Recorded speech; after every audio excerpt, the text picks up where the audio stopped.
नमस्कार दोस्तों, मैं मंजू पाठक अपने चैनल में स्वागत करती हूँ। कहिए कैसे हैं आप लोग। आशा करती हूँ कि आप लोग बहुत अच्छे होंगे।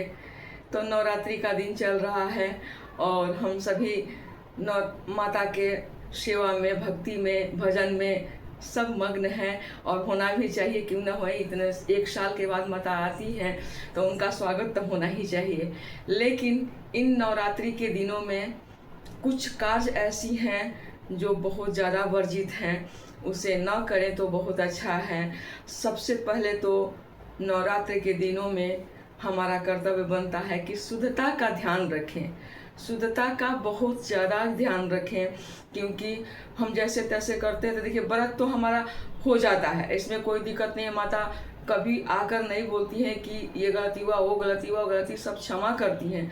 लेकिन इसके बाद हमारा कर्तव्य बनता है कि हमसे जितना हो सकता है तो कम से कम जरूरी चीज़ उसको परहेज करें, उसको जो वर्जित चीज़ है, एकदम शास्त्र में जो मना चीज़ है उसको ना करें तो ही अच्छा है। तो चलिए सबसे पहले हम ये जानते हैं कि वो पहला चीज़ कौन है जो माता के कार्य में नवरात्र के दिनों में ये चीज़ सख्त मना है, नहीं करना चाहिए हमें। अगर ज़बरदस्ती कोई करें तो वो बात अलग है, वो आपकी मर्जी है। लेकिन हमें जो जानकारी है, हम जो नहीं करते हैं, हमारे यहाँ पंडित भी बुलाते हैं तो भी, और हम अपने से करते हैं तो भी हम इन सब कार्यों को नहीं कर पाते हैं। क्योंकि हमारे बड़े बुजुर्ग पहले जो करते थे तो वो नहीं करते थे, वैसे ही देख के हम भी ऐसा सीखे थे। तो चलिए आइए जानते हैं कि नवरात्रि के दिनों में वो कौन सा जो जरूरी कार्य है जो हमें नहीं करना चाहिए, एकदम वर्जित है। पहला कार्य है कि सबसे पहले शुद्धता का ध्यान रखिए। जो रोज का डेली बिस्तर है हमारा, जैसे कि गद्दा वगैरह है, बेडशीट वगैरह हैं, या फिर जिस पर डेली आप यूज करते हैं, बच्चे को सुलाते हैं वहाँ बच्चा शौच कर देते हैं, बहुत सारा चीज़ हो जाता है। तो ठीक है, बच्चा भी हमारा देखना ज़रूरी है। लेकिन उन बिस्तर पर आप जो पाठ करती हैं, महिलाएं या जेंट्स जो भी पाठ करते हैं, उनको उन बिस्तर पर ना ही सोएं तो बहुत अच्छा है। क्योंकि ये मना किया गया है उनके लिए। आप अपने लिए जो पाठ कर रहे हैं, आप अपने लिए एक अलग फोल्डिंग रखिए, एक अलग शुद्ध कोई बिस्तर है वो रखिए। और अपने सोने के बाद, अपने बिछाने के बाद जो जब आराम आपका करने का टाइम होता है, उस टाइम आप आराम करके और फिर आप फोल्ड करके कहीं व्यवस्थित जगह पर आप रख दीजिए। और डेली के बिस्तर पर आप न सोएं, ये वर्जित है। दूसरी बात ये है कि एक काम हम और भी करते हैं कि 9-10 दिनों के दिन में, मैंने दिनों में, जैसे 9 दिन का माता का नवरात्र होता है, उन दिनों बहुत से लोगों को हम ये देखे हैं कि ब्रश, मंजन, पेस्ट वगैरह इस्तेमाल करते हैं। तो देखिए ऐसा नहीं करना चाहिए। सरसों का तेल, कोई भी, माने ये सब चीज़ें मना है। तेल भी मना है, साबुन मना है, शैम्पू मना है, दाढ़ी मूछ तो कटाना सख्त मना ही है। लेकिन इन सब चीज़ों को भी वर्जित किया गया है कि हम पेस्ट न लगाएं, पेस्ट से ब्रश ना करें, प्लस आपको सरसों का तेल वगैरह ना लगाएं, साबुन सरफ यूज ना करें, शैम्पू नहीं यूज करें। आप 9 दिन का पाठ कर रहे हैं, कोई सत्यनारायण भगवान का कथा नहीं कर रहे हैं। इन 9 दिनों में अगर आप सक्षम हैं तो भी बार बार हमारे वीडियो में बोलते हैं कि तो ही पाठ कीजिए, तो ही माता का आवाहन कीजिए, और नहीं तो आपसे नहीं होता है तो जैसे तैसे करने का सब चीज़ नहीं है। ये व्रत को खंडित कर देते हैं ऐसे जैसे तैसे करने से। तो हम यही बताते हैं कि आप पेस्ट ना यूज करके, ब्रश यूज ना करके, सरसों तक का तेल यूज नहीं करके, आप क्या कीजिए कि नीम का दातुन मार्केट में बहुत आसानी से मिल जाता है, या फिर अमरूद का दातुन होता है, उस दातुन से भी आप ब्रश कर सकते हैं 9 दिनों के दौरान। और तेल बहुत ज़्यादा, मान लीजिए कि कभी सर दर्द करने लगता है, कभी कुछ जिसको प्रॉब्लम हो रहा है, तो आप ठंडा तेल यूज कर सकते हैं। जैसे माता का जो तेल लगाया जाता है, ठंडा तेल या सेंट वाला चीज़, वैसे ही तेल आप खरीद के अपने सिर पे रख सकते हैं, इसमें कोई दिक्कत नहीं है। लेकिन सरसों का तेल आप न लगाएं, ये बहुत मना किया गया है। और हमारे यहाँ तो नहीं लगाते हैं, आप लोग के घर में क्या होता है आप लोग देख लीजिएगा। लेकिन तीसरी बात ये है कि महिलाएं भूल कर भी देखिए नारियल न तोड़ें, जायफल होता है वो न तोड़ें, कुमड़ा लौकी न काटें इस दौरान, क्योंकि इन सब चीज़ों का ना मना तो किया गया है। नींबू का भी, नींबू भी नहीं काटना चाहिए महिलाओं को, क्योंकि महिलाएं ना देखिए संतान उत्पत्ति करती हैं। ये धरती का रूप है, देवी का रूप है, ये संतान को उत्पत्ति करती हैं और इन सब चीज़ों से बलि चढ़ता है। तो इन सब चीज़ों का आप बलिदान न करें, आप तोड़ी नहीं। खास करके देखिए नारियल हुआ, गांव में कुमड़ा बोलते हैं, कुमड़ा हुआ, लौकी हुआ, कद्दू जिसको बोलते हैं, जायफल हुआ, नींबू हुआ। अब बोलिएगा कि नींबू तो रोजाना का किचन का चीज़ है, वो कैसे नहीं काटें। तो अगर आपके पास संभव है तो किसी जेंट्स से कटवा के आप रख लीजिए।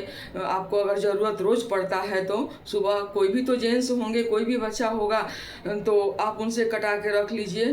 तो रोज़ अगर मान लीजिए गलती हो गया तो क्या कीजिएगा, लेकिन कम से कम नवरात्रि के दिनों में इन सब चीज़ों को अवश्य परहेज करें। ऐसा ना करें, क्योंकि नवरात्रि के दिन में भी कहीं कहीं काली माँ का बलि चढ़ता है। ऐसा नहीं है कि नहीं माना है।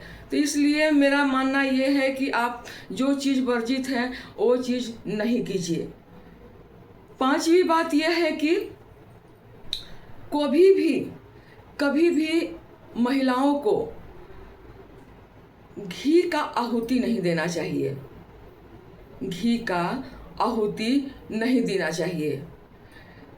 महिलाओं को कभी भी जैसे कड़वी तेल का दीपक नहीं जलाना चाहिए। महिलाओं हो या इसमें तो पुरुष को भी बोला गया है, किसी को भी कड़वी चीज को दीपक भी नहीं जलाना चाहिए।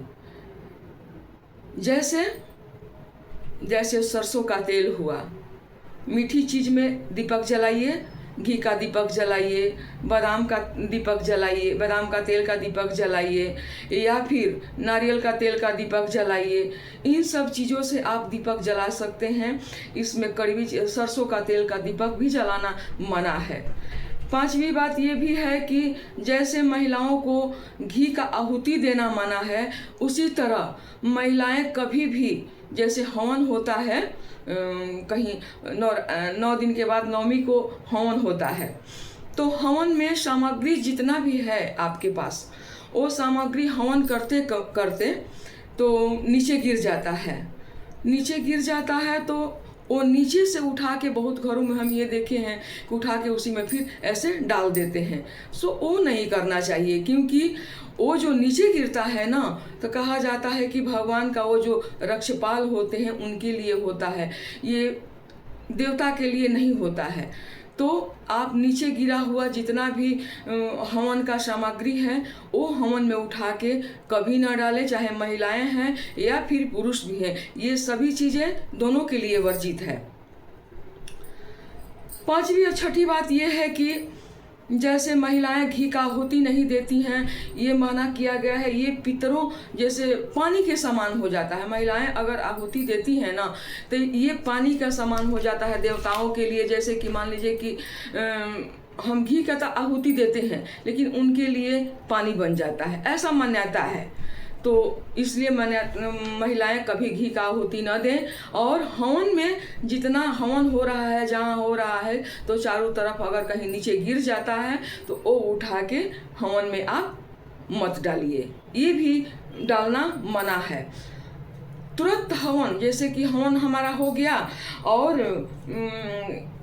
हम उठा के क्षण से कहीं नदी में विसर्जन कर दिए या फिर कहीं पानी के जगह पर डाल दिए, तो देखिए ये भी ठीक नहीं है, ये भी मना है। क्योंकि गर्म जहाँ तक हवन होता है ना, वो पानी में विसर्जित उसी समय नहीं किया जाता है। क्यों? क्योंकि ये पितरों के टाइम में, पितर पक्ष में होता है, पितरों के लिए होता है, ये हमारा देवता लोग के लिए नहीं होता है।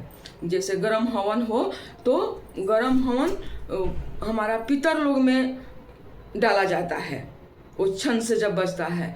लेकिन हमारा देवता लोग के लिए वो हवन होने के बाद पूरा ठंडा किया जाता है। रात भर छोड़ दीजिए, जब भी आपके घर में हवन होता है तो रात भर छोड़ो, रात भर में अपने जल उल के सब कुछ ठंडा हो जाता है, इसमें कोई दिक्कत नहीं है। और हमारे यहाँ तो ऐसे ही हवन होता है।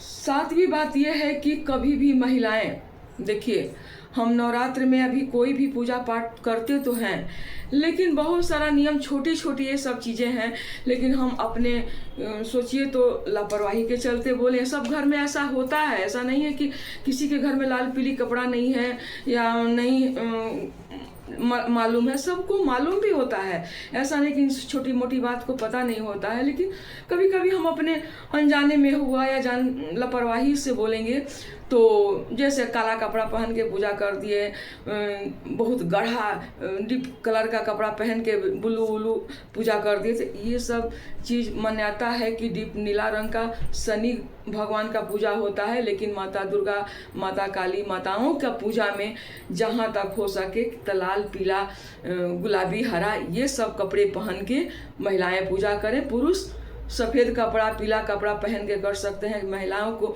सफ़ेद कपड़ा भी पहनकर पूजा करना वर्जित है, तो ऐसा ना करें। और कहा जाता है कि जैसे कि हम कभी कभी बहुत हम ये करते हैं कि हवन करते हैं, हमें नहीं पता होता है इन सब चीज़ों का, हमें नहीं पता होता है, कभी कभी नहीं होता है, गलतियां हो जाता है कि हम घी का आहुति दे देते हैं। सब जैसे कि माता का हवन हो रहा है तो पुरुष लोग भी हवन करते हैं, इसमें महिलाओं को भी हवन करना मना है। तो आप जहाँ तक कोशिश करें कि महिलाएं हवन भी ना करें। पुरुष अगर आपके घर में 5 ठो मिल जाते हैं, नहीं है तो 2 ही पुरुष हैं, कोई बात नहीं, उसको सबके नाम से आप हवन कर दीजिए। और महिलाएं हवन न करें, ये भी मना है। हमारे यहाँ तो ये भी होता है कि माता नवरात्रि में नव दुर्गा का पाठ में कन्याएं पूजा नहीं करती हैं, लेकिन बहुत जगह ये भी देखते हैं कि महिलाएं भी बैठ के पूजा करती हैं, जोड़ा भी बैठ के पूजा करती हैं। तो आपके घर में क्या सिस्टम है आप लोग देख लीजिएगा। हमारे यहाँ ऐसा नहीं है कि आहुति महिलाएं नहीं देती हैं, महिलाएं सिर्फ गठबंधन करके हाँ वहाँ पर बैठ सकती हैं, कोई दिक्कत नहीं है। आप जो आचमन वगैरह, शुद्धि वगैरह जो भी करना है वो कर सकती हैं। तो यही हमारा कहना था आज का वीडियो में कि हवन में हम क्या क्या वर्जित करें, अपने शुद्धता में क्या क्या वर्जित करें। तो मान लीजिए कि छोटी चीज़ें हमें नहीं पता होता है तो हम जाने अनजाने में हमसे ये गलतियां हो जाता है। तो अगर मान लीजिए कि जाने अनजाने में आपसे अब तक हो गया है तो कोशिश कीजिए कि अब मत कीजिए। जो अनजान संजान सजा कल्याण जो बोला गया है, भगवान का ये वचन है। तो अनजाने में की गई गलतियों को क्षमा भी है, लेकिन जानबूझकर की गई गलतियों को कोई क्षमा नहीं है, कोई माफ़ी नहीं है, उसको दंड मिलता ही है और व्रत का खंडित भी माना गया है। तो इसलिए हवन करते समय इन सभी बातों का ध्यान रखें। पहली बात हम फिर से ये रिपीट कर रहे हैं कि महिलाएं बैठ के हवन ना करें। दूसरी बात ये है कि घी का आप आहुति न दें। तीसरी बात यह है कि हवन के आसपास गिरा हुआ जो हवन का सामग्री है वो उठा के आप फिर से दोबारा उसमें न डालें। और चौथी बात यह है कि तुरंत गर्म हवन अगर आपके घर में कंप्लीट हो जाता है तो हवन उठाकर आप तुरंत विसर्जित ना करें, पानी में छांक से न डालें। ये पितरों के लिए होता है, ये भगवान के लिए नहीं होता है। तो ऐसा नियम कानून है। आप अपने घर में जहाँ तक हो सके कोशिश करें कि जो गलती पहले हो गया है वो दोबारा ना करें, और अपने छोटे मोटे गलती को नज़रअंदाज भी ना करें, क्योंकि एक बार हुआ, 2 बार हुआ, ये माता सोचेंगी कि बार बार इससे ऐसा हो रहा है, ये जानबूझ के हो रहा है। तो जानबूझ के कभी ये गलती ना करें। इसीलिए आज हम ये सोचें कि अपने वीडियो के माध्यम से आप तक अपनी बातें पहुँचा दें। तो अगर अच्छा लगा होगा, हमें पता है कि इन वीडियो से, इन जानकारी से आपको थोड़ा लाभ मिलेगा। अगर अच्छा लगा होगा तो लाइक कीजिए, सब्सक्राइब कीजिए, शेयर कीजिए। और आजकल एक नया सिस्टम आ गया है कि हाइप का बटन भी दबाइए। तो चलिए, मेरा वीडियो आज का यहीं तक था। अगर अच्छा लगा होगा तो लाइक ज़रूर कीजिए। बहुत बहुत धन्यवाद और सदा कल्याण हो।